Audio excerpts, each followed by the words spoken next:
তো ভাই লোক, অজয় দেবগানের রেড মুভি রিলিজ হয়েছিল 2018 সালে। যে মুভিটা আমার বেশ ভালোই লেগেছিল। আর তার সেকেন্ড পার্ট রিলিজ হয়েছে 7 বছর পর, মানে এই 2025-এ। আর এই মুভিটা কি পার্ট 1 এর লেভেলটাকে ম্যাচ করতে পারলো, নাকি তার থেকে বেটার হলো? আজকে ভিডিওতে আমি সেটা নিয়ে কথা বলবো। তো প্রথমে রিভিউটা শুরু করার আগে যদি স্টোরি নিয়ে আলাদাভাবে কথা বলা যায়, তাহলে এখানে অময় পটনায়ক প্লেড বাই অজয় দেবগন যে ট্রান্সফার নিয়ে যান ভোজ নামের একটা জায়গায়, আর সেই ভোজেই থাকেন ওখানকার ভগবান দাদা মনোহর প্লেড বাই রিতেশ দেশমুখ। আর দাদা মনোহর মানে রিতেশ দেশমুখ, উনি এতটাই সৎ যে লোক ওনাকে ওখানকার ভগবান মানে। উনি যদি বলে দেয় যে সূর্য পশ্চিম দিক থেকে ওঠে, তাহলে লোক সেটাই বিশ্বাস করে দেবে। এমন টাইপের আস্থা আছে ওনার উপর। আর আমরা তো সবাই জানি যে অময় পটনায়ক মানে অজয় দেবগন, উনিও প্রচন্ড লেভেলের সৎ। তাই যখন দুটো সৎ মানুষ মুখোমুখি আমনে সামনে হয়, মুভি ওখানে শেষ হয়ে যায়। মজা করছি, মানে যখন অ্যাকচুয়ালি রিতেশ দেশমুখ আর অজয় দেবগনের মধ্যে ফেস অফ হয়, তারপর কি হয়েছে মুভির ভেতর, স্যার যা থেকে তোমার ডেফিনেটলি এই রেড 2 মুভিটা ওয়াচ করতে হবে। তো এবার লাখ টাকার প্রশ্ন হচ্ছে এটাই, যে এই রেড 2 মুভিটা কি রেড 1 এর লেভেলটাকে ম্যাচ করতে পেরেছে? আমি বলবো না, একেবারেই নয়। কারণ রেড 1 মুভির ভেতর প্রচন্ড আনপ্রেডিক্টেবল সিন ছিল।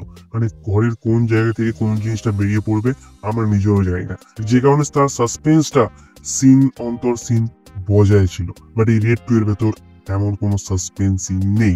বাট ফার্স্টে এই মুভির ভালো দিকগুলো নিয়ে কথা বলা যাক। তো ফার্স্ট যে জিনিসটা ভালো লেগেছে আমার এই মুভির ভেতর, সেটা হচ্ছে অজয় দেবগন আর রিতেশ দেশমুখের ফেস অফ। ইন্টারভেলের আগে অব্দি কারণ এই ধরনের ফেস অফটা পুরো একদম টপ করে হচ্ছিল। আর রিতেশ দেশমুখের যে ভোকালটা ছিল, যে পিওর ডমিনেন্সটা ছিল, সেটা ফিল করাতে পেরেছিল। অ্যান্ড যে কারণে রিতেশ দেশমুখের একটা পাস্ট, সে কিভাবে মানে দাদা মনোহর হয়ে যায়, সেটা খুব ভালোভাবে দেখিয়েছে। যে কারণে রিতেশ দেশমুখের যে ভোকালটা, সেটা আমরা ফিল করতে পারি। অ্যান্ড যে কারণে এই মুভির ফার্স্ট শটটা আমার বেশি ভালো লেগেছে। আর সেকেন্ড যে জিনিসটা ভালো লেগেছে এই মুভির ভেতর, সেটা হচ্ছে এই মুভির স্ক্রিন প্লে যতটাই প্রেডিক্টেবল হোক না কেন, মুভিটা কোনো জায়গায় আফটার বোর ফিল করায় না। থার্ড হচ্ছে এই মুভির থাকা ক্যারেক্টারদের পারফরমেন্স। মানে অময় পটনায়ক প্লেড বাই অজয় দেবগন, উনি পারফেক্ট ছিল। মানে যতটুকু দরকার না একটা ক্যারেক্টারকে বিল্ড আপ করতে গেলে, একটা ক্যারেক্টার অরা ক্রিয়েট করতে গেলে, অজয় দেবগন সেটা খুব ভালোভাবে করেছে। তারপর যদি সাপোর্টিং রোলের কথা বলি, তাহলে লল্লন সুধীর আর তাউজি, এরা দুজনই এই মুভির ভেতর আছেন। একটা এক্সটেন্ডেড ক্যামিও তুমি বলতে পারো। অ্যান্ড এরা দুজনই এই মুভির ভিতরে একটা কমিক টোন নিয়ে আসে। মানে অতটাই ওনারা স্ক্রিনে আসছেন, আমাদের মুখে অটোমেটিক একটা হাসি চলে আসছে। আর তারপর যদি রিতেশ দেশমুখের কথা বলি, তাহলে ফার্স্ট হাফে রিতেশ দেশমুখ নিজের বেস্ট দিয়েছেন। বাট সেকেন্ড হাফে উনি মুভি থেকে ফেড হয়ে যান। এবার যদি নেগেটিভের কথা বলি, তাহলে ফার্স্টে আমি বলবো যে এই রেড 2 মুভিটা পুরোপুরি প্রেডিক্টেবল। ইভেন ক্লাইম্যাক্সে গিয়েও মুভিটা পুরোপুরি প্রেডিক্টেবলই থাকে। আর থেকে আছে সবাই হয়তো এই মুভিটা এনজয় করতে পারে, বাট স্টোরি নিয়ে মেকার্সরাও মাথা খাওয়ায়নি, যেটা ফার্স্ট হাফে ছিল।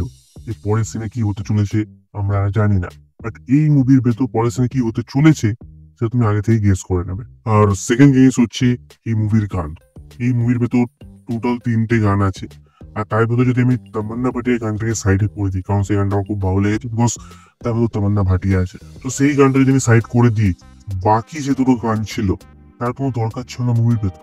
মানে সেই গানটা তো সময় দেওয়া হয়েছে বিকজ এই মুভির ভেতর অজয় দেবগনের ওয়াইফের ক্যারেক্টারটা প্লে করছে বাণী কাপুর।